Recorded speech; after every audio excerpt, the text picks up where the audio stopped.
Elhamdülillahi Rabbil alemin. Ve salatu ve selamu ala Resulina Muhammedin ve ala alihi ve ashabihi ecmain. Allah'ın selamı, rahmeti, bereketi üzerinize olsun aziz ve muhterem peygamber sevdalıları, Mescid-i Aksa sevdalıları. Kardeşlerim, Rabbimiz buyuruyor ki bir ayeti kerimesinde Bismillahirrahmanirrahim ve iz teezzene rabbuke leyeb'asenne aleyhim ila yevmil kıyameti men yesumuhum su'el azab. Sadakallahül azim. Senin Rabbin şunu ilan etti diyor. O İsrailoğulları var ya, onların üzerine kıyamet gününe kadar bizim bir takım kullarımızı salacağız ve onların burunlarını yere sürtecekler.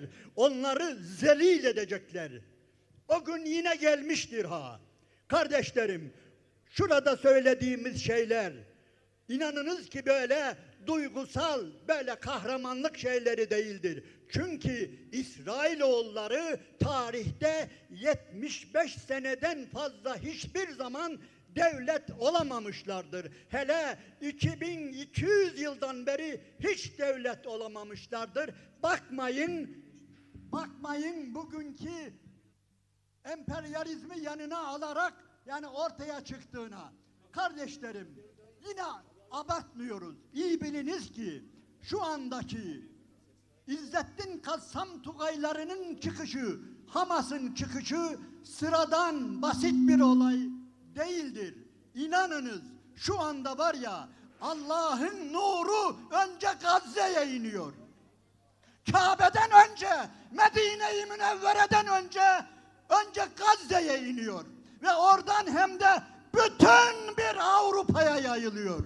Tekbir! Tekbir! Şu anda dünya inanınız ki bugün olduğu kadar Allahü Teala'yı tanımamıştır. Allah'a bugünkü yaklaştığı gibi yaklaşmamıştır. Yani zannetmeyiniz ki bugün dünyada Avrupa ayağa kalkıyorsa sadece merhametinden dolayı değil, Gazze'de olanlara bitenlere acıdığından dolayı değil, Allah ile karşı karşıya geldiler. Çünkü İzzettin el Kassam Tugayları, Hamas ve oradaki yavrular, annelerimiz, çocuklarımız dünyayı Allah-u Teala ile tanıştırdı, inanınız ki. Öylesine yaklaştılar. Hiçbir zaman tarih boyunca İslam'ı bu kadar sevmemişlerdi. İslam'a bu kadar dikkat etmemişlerdi. Gün geçmiyor ki Avrupa'nın en ciddi insanları İslam üzerine konuşmasın, İslam'ı sevmesin. Onun için evet biz üzülüyoruz. Olup bitenlerden dolayı yüreğimiz yanıyor ama bir de diyoruz ki bu Gazze bugün Allah'ın en muhteşem daveti. Vallahi öyle bir davet ki tarihin hiçbir döneminde, hatta hiçbir fetih dönemlerinde bile Müslümanlar İslam'ın sesini, Kur'an'ın sesini, Allah'ın nurunu böyle dünyanın dört bir tarafına yayamamışlardı. Ama şimdi yayıldı. Nasıl yayıldı? İşte bu kardeşlerimizden dolayı. İnanınız ki orada öyle insanlar var ki, öyle çocuklar var ki Avrupa'nın filozofları bile onlar gibi konuşamıyorlar. Onların, o yavruların, o babaların kucaklarına yavrularını, şehit yavrularını alan babaların konuştuklarını Avrupa'nın hiçbir profesörü konuşamıyor. Onun için gerçekten şu anda var ya, şu anda Allah'ın nuru göreceksiniz öyle yayılıyor ki. Onun için 7 Ekim zannedildiği gibi sadece ve sadece Gazze denilen küçücük bir şehrin özgürlüğü için değil. Öyle yazıp çiziyorlar efendim, Free Filistin, efendim özgür Gazze. Hayır ya, orası zaten özgür. Orası dünyanın en özgür noktası ve asıl dünya bugün kendisinin esir olduğunun farkına vardı. Baktı ki Gazze'ye baktı, Gazze'ye baktı, Filistinli yavrulara baktı. Allah Allah, onların hiçbir yerinde zincir yok. Zincir kendi ellerinde, kendi liderlerinde, kendi ülkelerinin liderleri kıkını çıkaramıyor. Ağzını açamıyor ya, ağzını açamıyor bugün Avrupa'nın liderleri ve İslam ülkelerinin liderleri. Biz bunu öğrendik. Gazze bize bunu öğretti. Liderleriniz esir, liderlerinizin ipi başkalarının elinde. Ey insanlar, sahip çıkın dedi Gazze bize ve biz şimdi bunun farkına vardık. Öyle değil mi? Esir olan kimdir? Söyleyin Allah aşkına. Esir olan koskoca Almanya'nın devlet başkanına bakın. Fransa'nın devlet başkanına, İngiltere'nin, Avrupa'nın devlet başkanlarına bakın. Gıkını çıkaramıyorlar ya. Hiç sesini çıkaramıyorlar.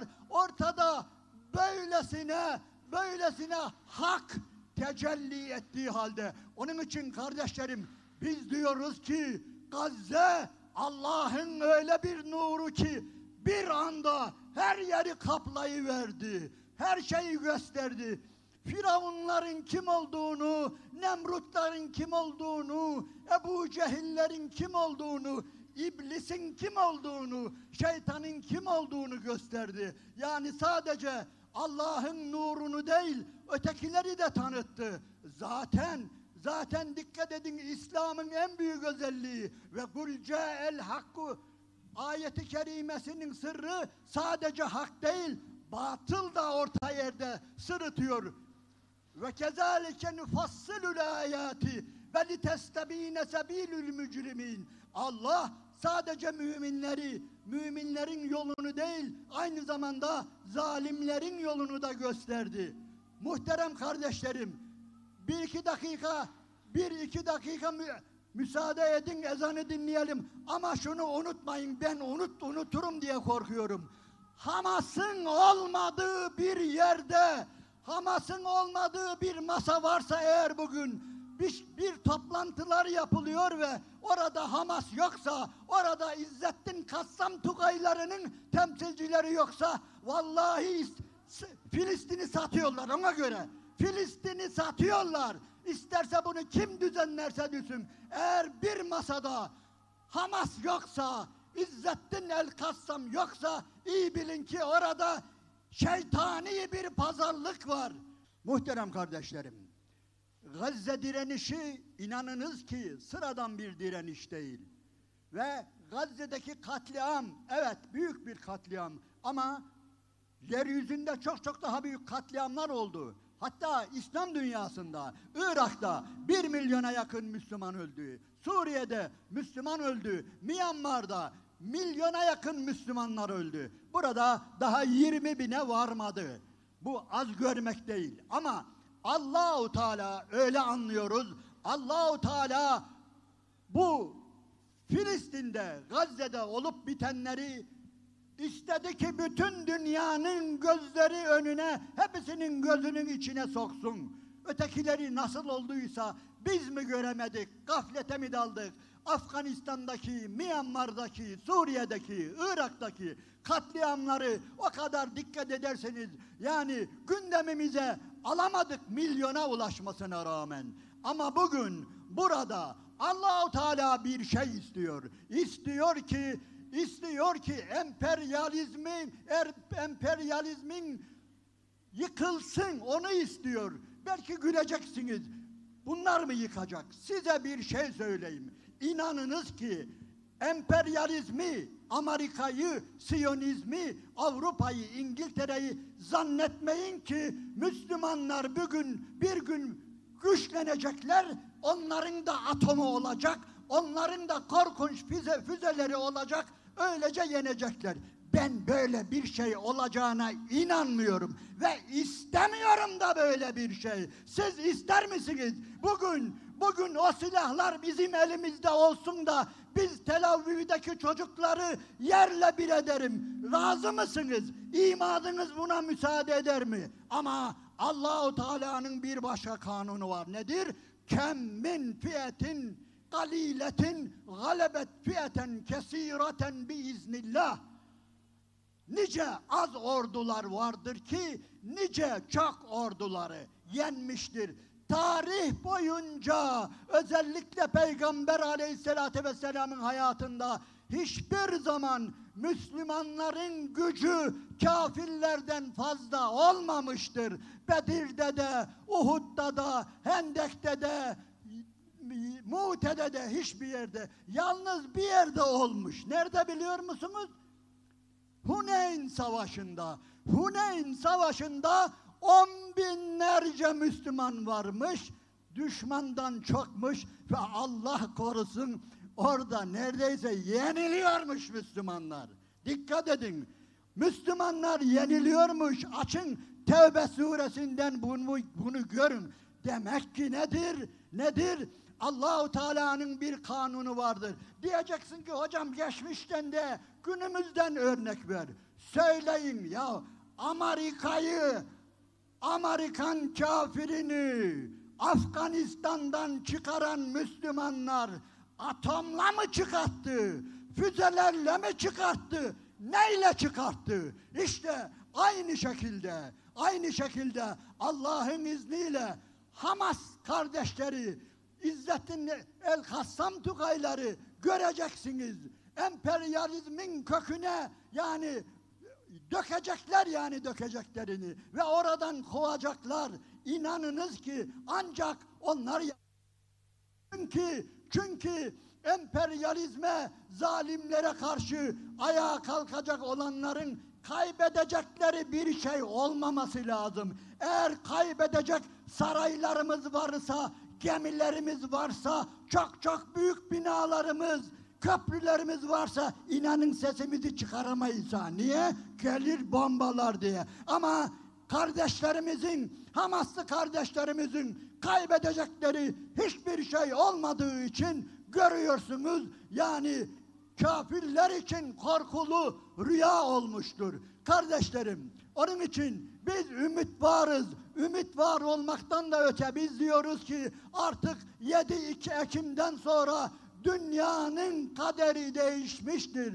Dünyadaki bütün haklılar, vicdan sahipleri, iman sahipleri, insaf sahipleri ayağa kalkmaya başladılar.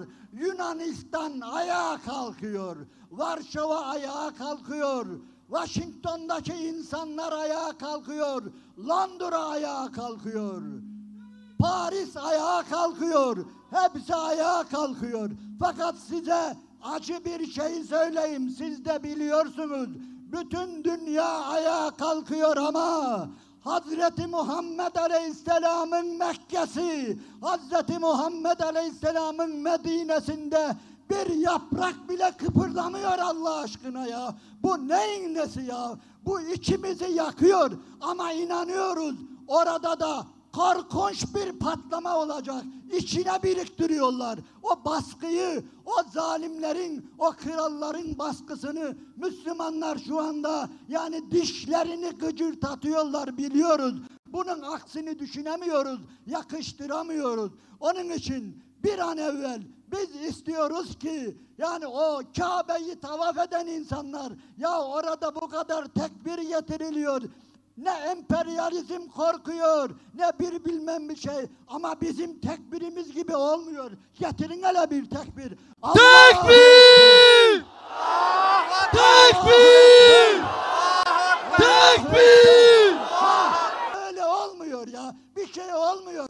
Onun için böyle tekbir lazım bize. Onun için kardeşlerimize belki gücenecekleri bir şey daha söylüyorum.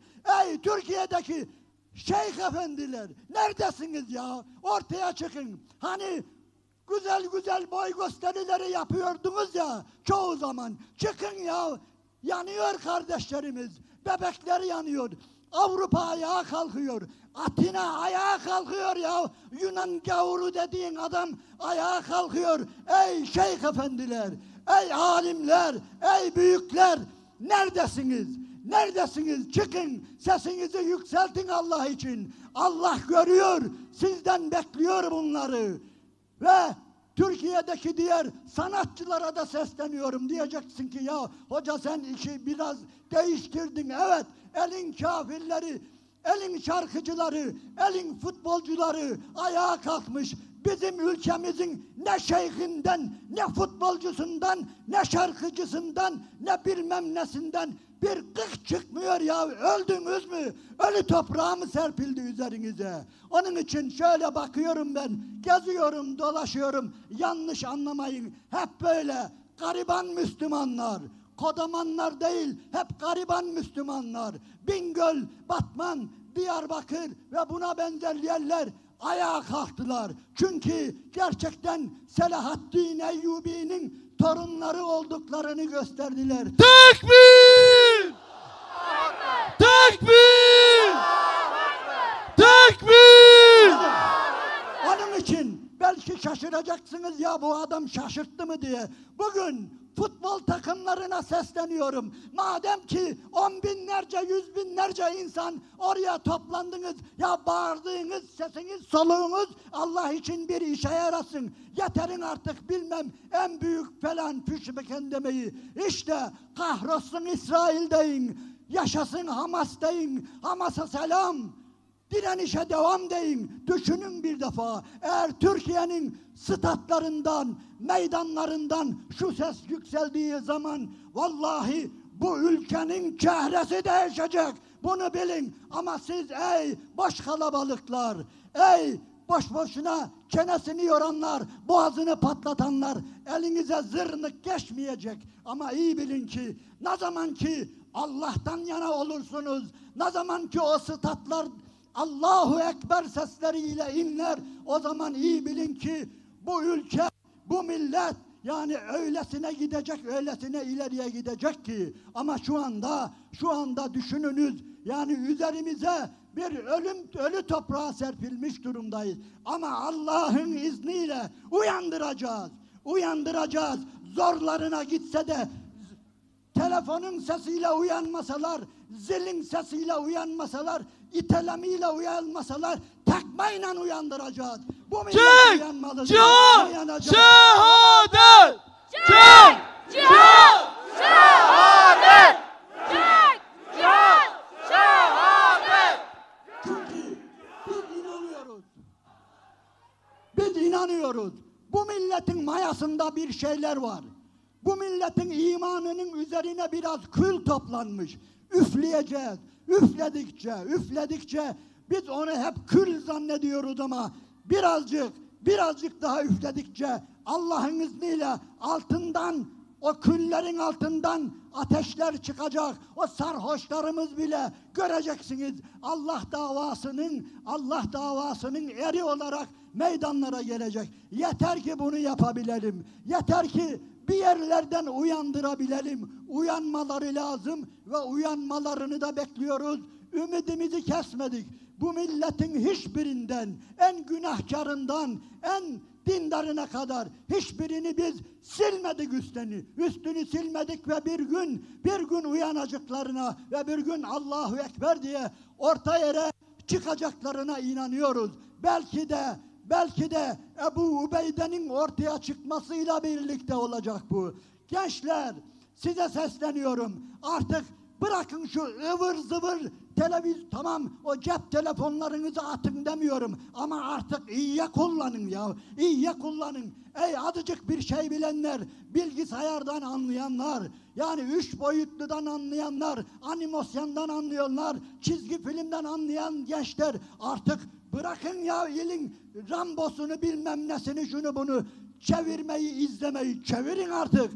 Buyurun size senaryo, buyurun yiğitse yiğit, şehadetse şehadet, kahramanlıksa kahraman düşünün. Onun için gelin bunları yazın, çizin, romancılar, tiyatrocular artık bırakın kafirlerin hikayelerini, romanlarını yazmayı. Artık ey televizyoncular lütfen şurayı gösterin Allah aşkına ya. Şurayı gösterin ama göstermiyor.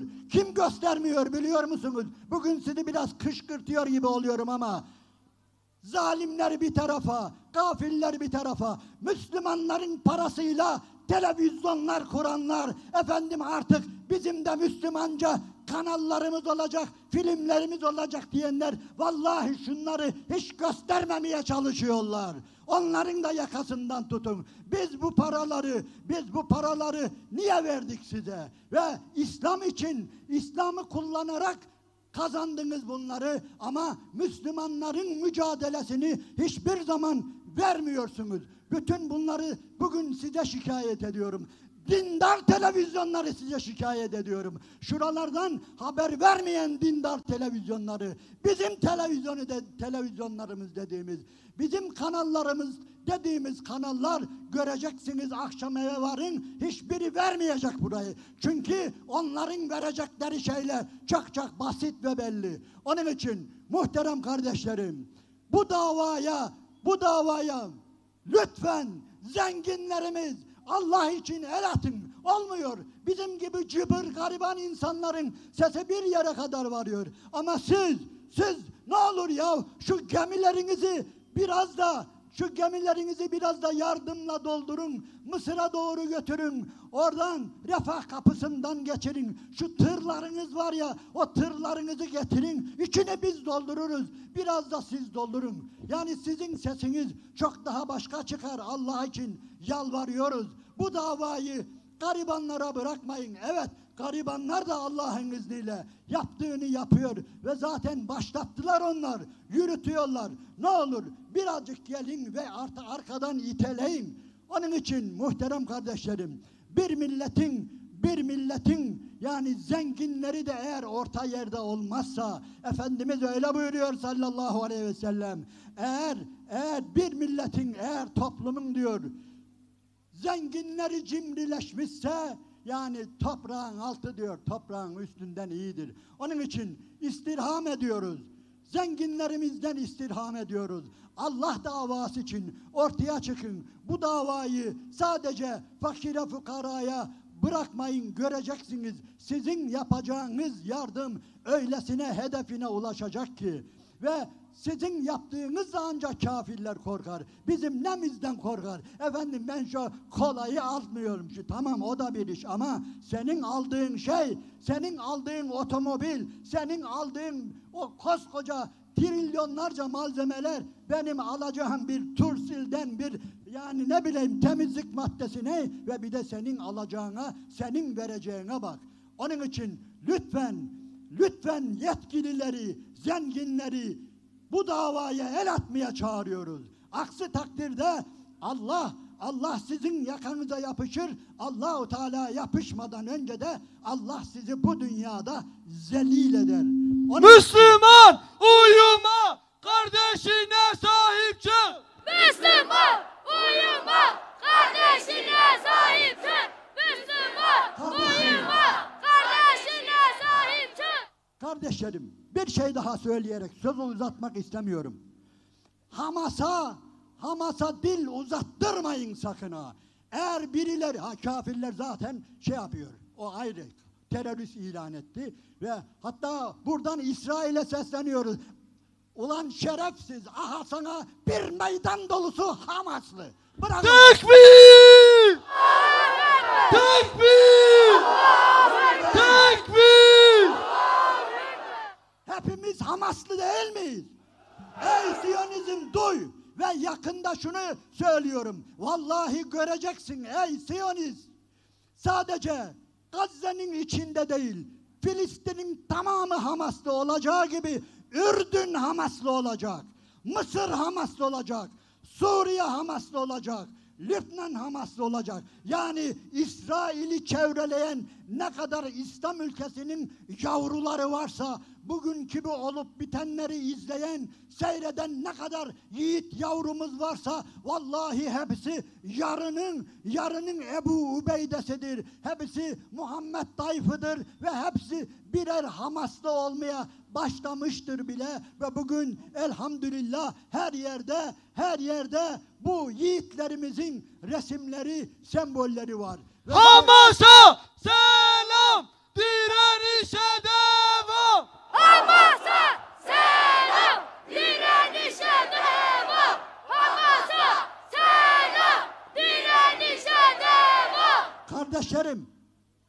konuşmamın başında söyledim. Vallahi Allah'ın nuru önce Gazze'ye iniyor ve oradan da ilginçtir, Avrupa'ya dayanıyor, Avrupa'ya uzanıyor ve Avrupa'nın meydanlarına uzanıyor. Öyle insanlar dinliyoruz ki, öyle haberler okuyoruz ki, vallahi İslam'ı hepimizden iyi anlamışlar. Özgürlüğü hepimizden iyi anlamışlar. Şeref nedir? İzzet nedir? Allah'ın nuru nedir? Allah ile yakın olmak nedir? Özellikle Allah ile yakın olmak nedir? O yavrularımızdan öğrendiler. Onun için bizim buralarda birileri ya ama bu Hamas'ta falan diye başlıyorsa söze ağzına gerisin geriye lafını sokun. Abdestin var mı lan şerefsiz? Hamas'ı ağzına alıyorsun diye. Özür dilerim, biraz kötü konuşuyorum ama eğer bugün birileri Hamas'a dil uzatıyorsa inanınız ki o korkak bir İsraillidir ha. İçimizdeki uyuz, korkak ve bir gün fırsatını bulursa tepemize çökecek olan, arkamızdan vuracak olan bir İsraillidir. Kassam Tugaylarına söz eden, Hamas'a söz eden. Onun için ağabeyimizin söylediği gibi biz onları yakinen tanıyoruz. Böyle anlatmıyoruz yani burada İslam'da bir insanı böyle yüzüne met etmek önemli. Yani suç iyi bir şey değil ama ya şu kardeşimiz var ya ve bu kardeşimizle beraber gezenler 20 sene İsrail'in zindanlarında yattılar ya. 20 sene, ondan sonra da 20 sene içeri giremiyorlar. Ve bu kardeşlerimizin her biri, burada yine birilerine hakaret etmiyorum. Ben müftülük yaptım. Vallahi hepsi Türkiye'deki müftülerden hiçbir geri kalan noktası yoktur. İlmi, irfanı, şecaatı, öylesine aynı zamanda ilim sahipleri. Yani bugünkü Kassam Tugayları, bugünkü Hamas, yani gerçekten Türkiye'deki en az bir ilahiyat mezunu ve ondan çok daha nedir? Yani 100 tane hafız var diyor. O tam hafız, yarım hafız, çeyrek hafız. Yani öylesine güzel insanlar. Abartmıyoruz. Gerçekten yani şöyle yan yana geldiğimiz zaman çok yerde Allah nasip etti, gördük. Onların yanında durmaktan vallahi utanıyoruz. Öylesine ilimleri, şecaatları, irfanları, edepleri öylesine. Allah onları sahipsiz bırakmayacak. İnnallâhe la yudî'u ecrel muhsinin. Allah bu muhsinlerin ihsanını asla zayi etmeyecektir ve bu cihadı da zayi etmeyecektir. Velev ki şehit olsalar bile unutmayın ki eğer bugünkü Kassam Tugayları eğer şehit olacak olursa mantar gibi etrafından 100 binlerce Hamaslı çıkacak. Bunu unutmayınız ve onun için yarın bizimdir Allah'ın izniyle. Hocamızın da söylediği gibi Allah'ın izniyle o günler çok yakın. Hacca giderken artık otobüslerimiz, uçaklarımız, trenlerimiz önce Kudüs'e uğrayacaklar. Önceden öyle olurmuş. Önce Kudüs'e uğrayacaklar. Orada Mescid-i Aksa'yı ziyaret edecekler. Namaz kılacaklar. Ondan sonra Mekke'ye ve Medine'ye ve aynı zamanda dönüşte de böyle yapacaklar. O günleri Rabbimiz bize gösterecektir. Biz buna yakinen iman ediyoruz. Allah'tan da istiyoruz bunu. Rabbim bizlere nasip eylesin. Dünya gözüyle oralara varmayı, ulaşmayı ve oralardaki mücadeleye de aynı zamanda katkı sunmayı, taşın altına elini sokmayı da bizlere nasip eylesin. Allah'ın selamı, rahmeti, bereketi üzeriniz olsun aziz ve muhterem kardeşler. Tekbir!